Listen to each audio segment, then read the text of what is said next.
Welcome back to TikTok's For You podcast, powered by Truth, helping hundreds of thousands of people stop vaping with This Is Quitting.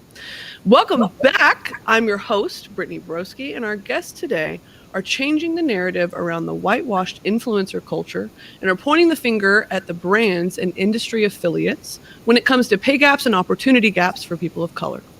They've deviated from the status quo and in turn have created their own diverse collective content house. Please welcome the crib around the corner, Dan, DeRay, Lalo, Shalyn, and Stacy, who unfortunately couldn't join us. Hey guys! Hey. So obviously you guys are doing something really special and needed by pulling together and raising more awareness for the lack of diversity in the white-dominated influencer space.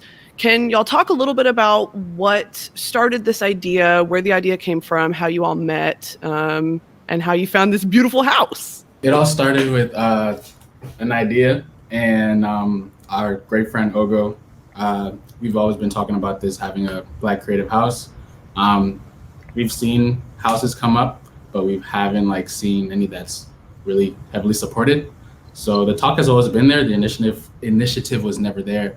So until recent, a couple months ago, where we were like, let's go ahead and do it. And we just happened to be lucky enough to bump into an amazing company called Whaler, who really were with the vision. And after that, we just took off. Well, how do y'all, as not only a house, but as individual creators before you lived in the house, social media can get very overwhelming. Not only in terms of the audience, but in terms of staying motivated.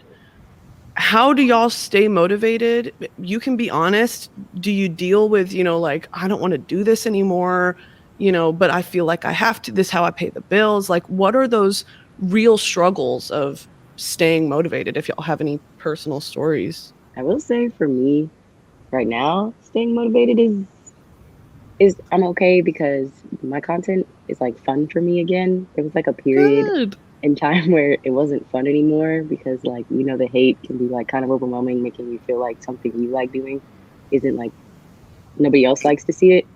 But I just decided that I want to keep enjoying what I do, so I just started making what I wanted again, and that started making it fun for me again because I wasn't doing what I wanted before. I was doing what I felt like people wanted to see. Right. And I stopped doing that, and now I just kind of do what I want. And surprisingly, people still like it, I guess. So love that. Well, I feel like it's because they love you. You know what I mean? At the end of the day, you are why they follow you. Mm-hmm. And the number one mistake I would say that creators make is you do one thing, the audience loves it, and so you think, oh, got to do this for the rest of time. Yeah. And then you hold into it, and then people are like, do they have anything else? I'm sick of seeing this. Yeah. Have y'all, I want to know the drama in y'all's comment sections. Dan, what do people say to you? Are they pretty supportive? Do you have a lot of simps? What's going on? Whenever a video is posted, I get genuine support. I've never had any negative hate, which is surprising. I don't know. But I do have came out unscathed. I do have people that want me to do one thing, which I've broken many times. Nah, I'm not gonna do that. So, but mine's not as crazy. Both me and Shalyn get a lot of hate comments, but the thing is, people will comment "Oh, don't you dare do that," and then I'm I'm gonna do exactly what you told me not to do. Right. That's half my content is today somebody commented on my videos. They were like, you look so different without makeup on. And so then I made a video of myself without makeup on. And I was like, yeah, that's kind of how makeup works. What am I supposed to tell you? That's the point. It's if you don't want me to do something, that's what I'm going to do. And you're just going to have to deal with that's what you're going to see. Period. Mm-hmm. Do y'all see the flip of it though? Of when you do things that you want to do, are people more girl, what is this? Or the flip of that is almost being canceled. I'm gonna unfollow you, or girl, what is this? You should know better. Or have y'all ever had a canceling scandal? If you want to talk about it. Not for me, not a canceling scandal, but when I first, because I used to make comedy videos only when I first joined TikTok. And then when I started doing like POVs and like other stuff and like acting, people were like, what are you doing? Like, this is not what we signed up for. And everyone hated it for like 3 months. And then I just kind of was like, well, this is what I like doing, so I'm going to keep doing it. So, you know, do with that what you will. Right. And then people still hated it for a while after. They did not let down. And then eventually, I guess they were like, you know what, we can either unfollow or watch it. And it finally stopped after like half a year on TikTok. I actually, people tried to cancel me one time, but it was like for something like, so a lot of people think just because I wear hijab that makes me not black. And I was like singing along to a song and it had the N-word in it and I said it. And I got like 11,000 comments that were like, oh my God, I can't believe she said that. And I was getting DMs like, you're like, I can't believe you would say something like that. Like, you need to apologize. And then every video after that was just like, aren't you the girl who said the N-word? And I was like, yes, I am. Yeah, that's me. I mean, how do you, it must be such a daily battle trying to like identify or how about clarify your identity when really, I mean, I know that the larger discussion here is that, you know, there is that lack of diversity and that lack of inclusivity, but at the same time, it's almost not as progressive to be like, oh, they're the black creator, they're this, that, and the other. Like, being an individual should be the number one, and then secondary should be, and while I'm being me, here's the representation that has been missing. You know what I mean? Do y'all feel that pressure to, I mean, yeah, if you have any thoughts on that, take it away. Definitely, even like, I would say starting this house, like, obviously it was going to be big for like just the creator community in general because it was an all black house.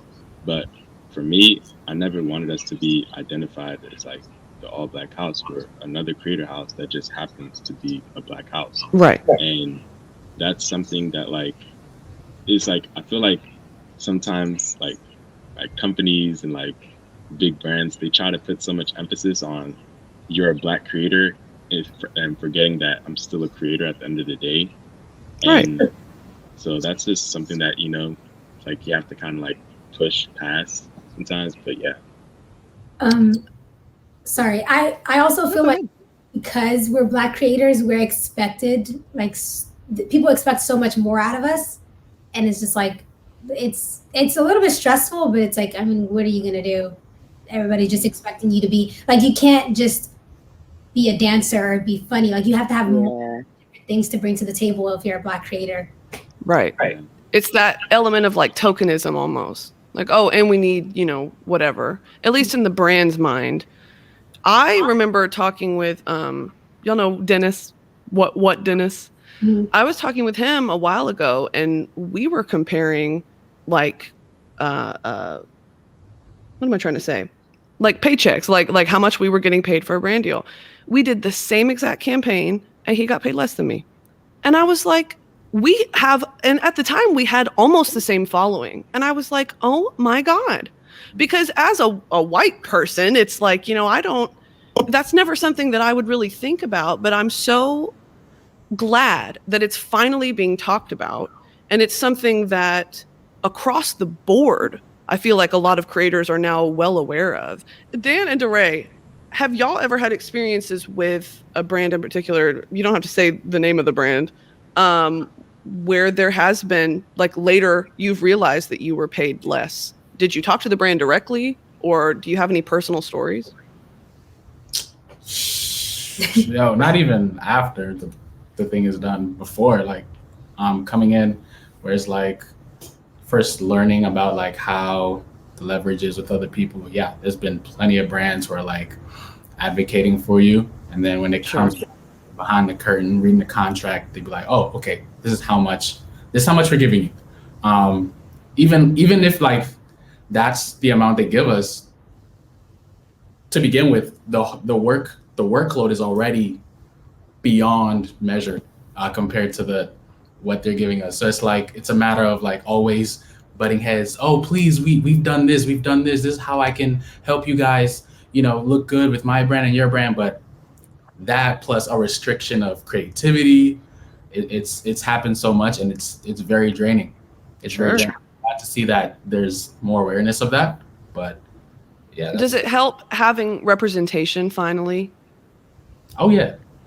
Because Yeah. I mean, so many creators in the beginning, it's just them versus the brand. And so it's nice to have that person be like, no, actually, you're not going to do that to my client because they're getting a percentage of, whatever you get. So their interests are your own as well. I bet that's been nice to feel like there's that protection around you. Yeah, because people come to you for like a one-time campaign, and you see other creators who are having lifetime partnerships. So it's like, and the workload they're doing is literally Minuscule. yeah. A few videos, maybe one. Yeah. Yeah. Just a There was little swipe actually up link. something. There was actually something me and Layla had involved ourselves in, and we got finessed so bad, and we didn't know until like we were already doing it, and like I'm not gonna say like the name, but like it really Yeah. sucked to see like other people do the same exact deal as us, and they had to do like one video, and they got I can't even imagine how much money, and we got so finessed, and we just felt so stupid after. Like, wow, that was actually terrible. And we Yeah. had no idea that was even like a terrible deal at the time. Like when we accepted it, we were like, "Ooh, Sure. sounds good." Then we like talked around to people, and we were like, "Oh, so you got paid this for? Okay, that sucks." And Yeah. we were kind of like too tied in at that point. So Damn. But it's so important to talk about that, because like whether y'all know it or not, you're the blueprint for so many people. Do y'all ever feel overwhelmed by that responsibility? I like that people like look at all of us and find like, representation. Like there's not a lot of like Black Muslims on TikTok that like have like a platform. So like I know a lot of people like see Layla or Laylo and feel really like excited about it, like and then like, she does beauty, and like a lot of people don't even get the chance to like see that representation at all because they don't Right. have the like opportunity. So I know like everybody sees something in all of us that they probably really appreciate. So that does feel nice at the end of the day for me. Sure. I remember there was a time where I went to this event and there was like a bunch of like little Muslim kids like asking me for pictures, and like their parents came up to me and were like, "It's so nice to see somebody who looks like them on like social media." And like they never like growing up, I've never seen that before, and like now these kids have somebody to look at, and I almost cried. I was like, "Dang, oh my god!" Like I was scared, but I was like, "Wow!" Like at the same Right. And you give beauty, editorial, fashion. I mean, it's not only just like, oh, I see myself. It's like, I see myself winning. Like, it's, wow.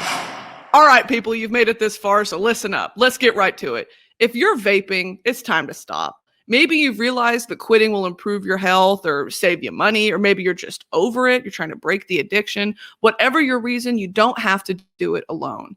This is Quitting from Truth, a text to quit service that offers real support from real people who have quit. It's here for you.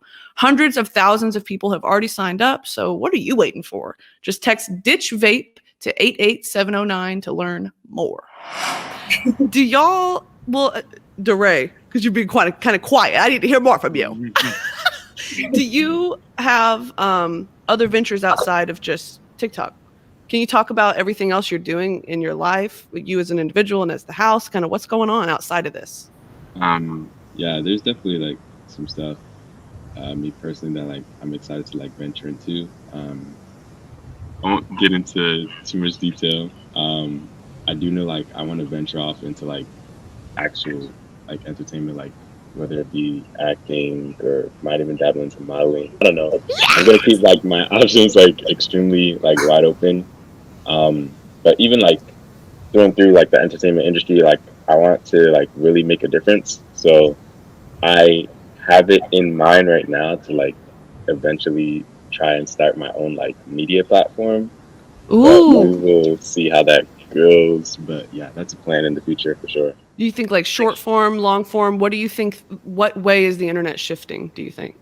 So with the way, because it's not even supposed to be like videos, like I'm thinking like a Netflix type platform, essentially. And I'm thinking like something that it's gonna be different because what everyone has been talking about for years, like on social media, about being properly represented, having the proper directors or people in the people that have the money that are like budgeting out these films, shows, whatever, we're gonna have the proper people behind that, making sure it's done the proper way, making sure we're seeing that proper representation. And yeah, that's like my vision right now. So Wow. So a full, almost production, streaming media conglomerate. yeah. Love that. I really love that, actually, because there's so much potential, especially with the kind of roadblocks that we face as social media people, of like, are we really going to be taken seriously in that traditional environment, or is that what they want? They want people from social media because they're recognizable faces, so I think that could really be your ahead of the curve sort of thing on this is the talent that has so much potential. I wanted to talk to you guys about online personas versus personal.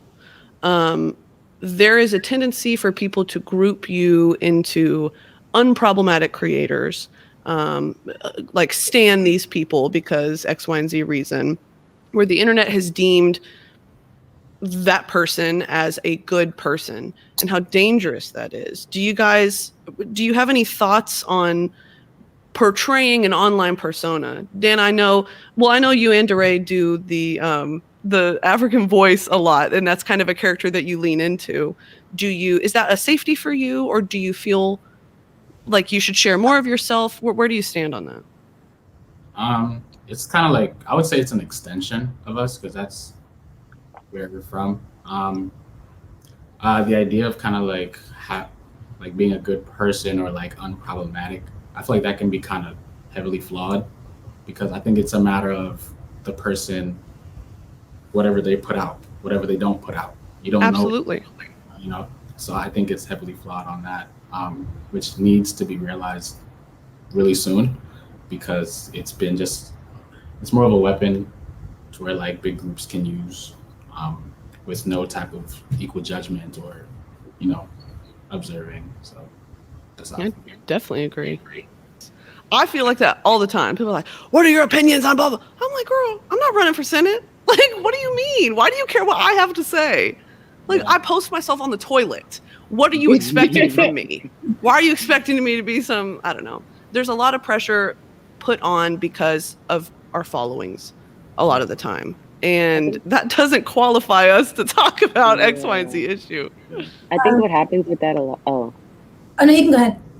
I was just gonna say, I think with stuff like that, it makes people kind of like come out like erratically almost, and like say things without thinking about it, because they're trying to like get this statement out. Like, I remember when some stuff was happening last year, we didn't post about it fast enough for people's likings.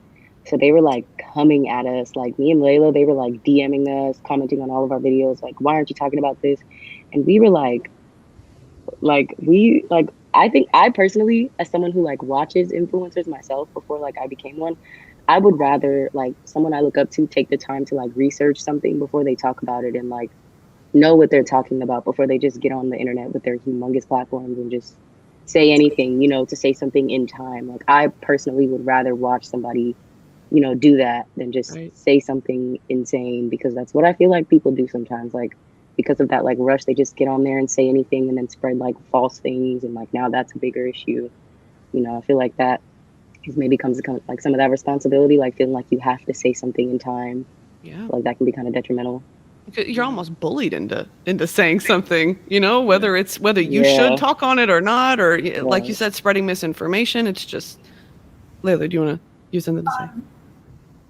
Like when you said like about like people calling people unproblematic, I feel like the word itself is problematic. Like, I feel like I don't know about like everybody else, but like I get tagged in a lot of videos, and it's like, tag the most unproblematic creator and I get tagged. Yep. And it's so scary, because it's like, now I have to be this like robot. I have to be perfect. And like, it's just, I don't know, it's just really scary to hear somebody say that about me. And I'm like, dang, like they expect me to be like, not even human. Like, it's just, I don't know. It's just really scary to me. No, yeah. It's like your humanity is kind of stripped, and you become this perfectly polished, shiny poster child for, just harmless content online, and it's like, we're also young.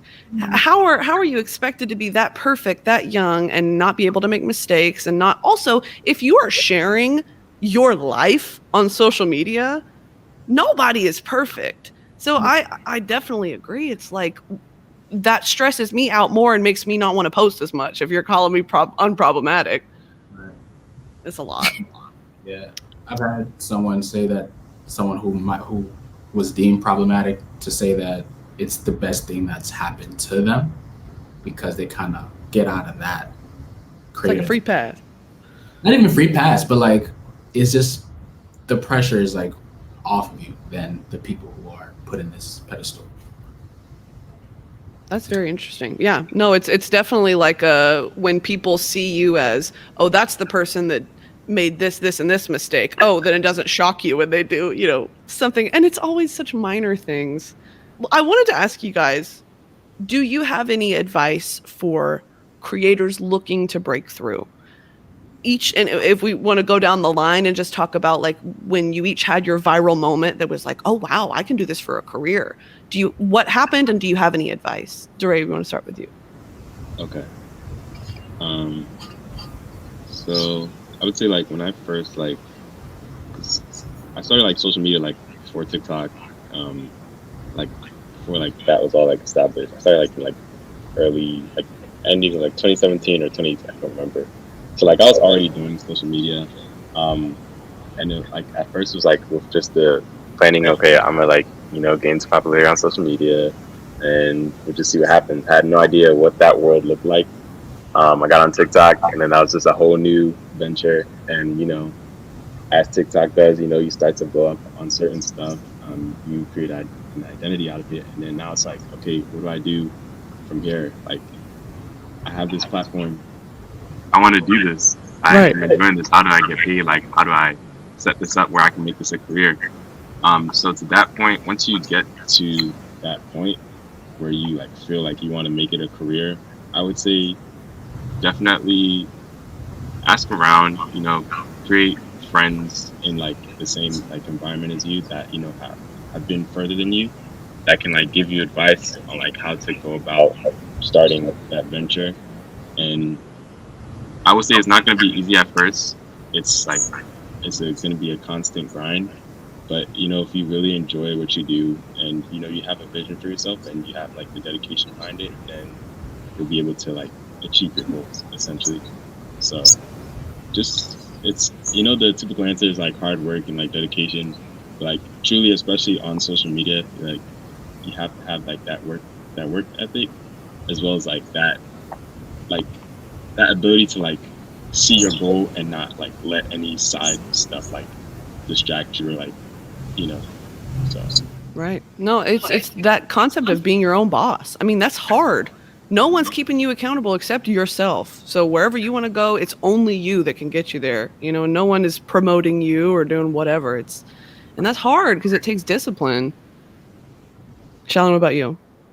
I'm gonna have to give the cliche answer. Honestly, just being dedicated. Just because for me, coming up, there was a lot of times where it was like very overwhelming and like kind of scary. Like when I started, like the first time I went viral was really scary to me because I was not used to this many people having like such a loud opinion about something I've done. What happened? What was the video? Well, the first time I went viral on TikTok or like in general? On TikTok. On TikTok, it was literally like a skit of me reenacting this thing that never happened. Like, what was it, like my boss reading my tweet about her or something? It was all made up and everyone just thought it was so funny, and I didn't even think it was that funny. I like made the video, closed the app, came back an hour later and it had 1 million views, and I was like, what? Like, I was so caught off guard. And then all of a sudden I had all these followers. Like, that's how TikTok, like, you build very fast on TikTok when you like pop like that. I came back and I had like thousands of followers and I had like 400, and I was like, what is this? Like, I was so thrown off. And after that, on TikTok, when one thing blows up, it kind of blows other things up. Oh, yeah. So then now all these videos that I thought were dumb are all blowing up, and everyone's like, wait, these are so funny. And I was like, oh, okay. You're like, no. Yeah. I was kind of confused because they weren't funny to me, but everyone thought they were hilarious, and they started taking them and putting them on Twitter, and they blew up over there. Right. And then I was like, okay, so I guess they think this is funny. So I just kept doing it and just kept growing, and then it just never stopped. So just keep going, because there was a point where I was trying to go viral and it wasn't happening. So I was like, whatever, I'm done with trying, and I kind of just gave up on it. And then that's obviously when it just happened to blow up the one time that I give up and make the stupid lazy video. That's how it always is. The overproduced, overthought out skits are like, we don't want to see this. We want to see the raw, I'm in my bedroom, it's 4 a.m. I just had an idea, let's post it. Like that really is the key, I would say, is like authenticity. Just like be yourself and do what you want to do. Enjoy yourself. Layla, what about you in terms of when you went viral? So I tried social media in 2018 and failed, and it just did not work. And then I remember like I used to do Musical.ly when I was like in middle school, but like I wasn't even good. Like I just liked it. It was so satisfying to watch. And then I was on Instagram and I saw like a TikTok video of like a cosplayer, and I love cosplay, and I was like, what the heck? So then I went and downloaded the app, and then I was just like posting weird ass videos on there. And then one day I changed schools senior year, and I just recorded myself at school, and I had no friends because nobody knew me. And I was like, here's me at school, I have no friends, lol. And I posted the video when I came back from school and I took a nap, and then my phone was just going crazy. I was like, what's going on? And I opened it, and everybody like, there was like comments are like, I'll be your friend. And then the video just went crazy. And I was like, what's going on? Like, why is this doing well? Like, and then I just kept posting videos of me at school, and they just kept doing well. And I was like, what the heck? And that's wow. So because you're only 19, right? You like just graduated a year ago? I graduated in 2019, but I turned 20 in March. Okay. Ooh. Yeah. Wait, that is very much like, I forget that, because I'm so used to, this all happened to me when I was 22, like 21, 22. So that's all I've known. But like the thought of this happening to someone in high school, oh my God, like your algebra homework's due. What do you mean you got to post on TikTok? What do you mean you're earning thousands of dollars? It's just like, wow. And what about now? Where do you see it going? What are your dreams? I've always wanted to get into acting. Like when I was in middle school, I was in theater, and then my school was like a really strict school, and like all the kids in theater were like acting a fool, so they took theater away, and I was like, what the heck? So then I just like kept trying to change schools to get into a school that had theater, but then by the time I did, it was too late. And then I blew up on TikTok, and I was like, this is the perfect way for me to like get into acting. Like, and I'm just working towards that. Love that. Dan, what about you? What was your viral moment? TikTok. I've been making videos for a minute, so it's like when I got on, I was being told to get on TikTok. Posted a video when like during school, and then it just popped off, and then I was like, wait, okay. Then I did it again, and I just saw the momentum, and I just kept pushing it at that. And yeah, all snowballed. Yeah. Well, y'all, thank you so much for joining us today. This literally, I think, like I said before, y'all are really the blueprint for so many people. So I think what you guys are doing are great. I love all of you so much. Where can we follow you? Throw out your handles. What's going on? If you have anything in the future you want to promote, the floor is yours. Obviously, as a collective, you're the crib around the corner, so that's on all social media platforms. You can find us. We have some exciting stuff in the future that just be on the lookout for it. Me personally, you can follow me, Captain Dare, Captain Dare.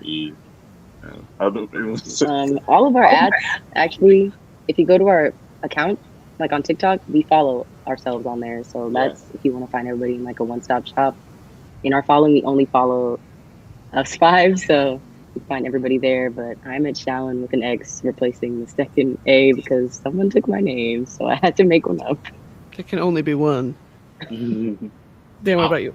I'm at Straw Hat Dan, all platforms. Yup.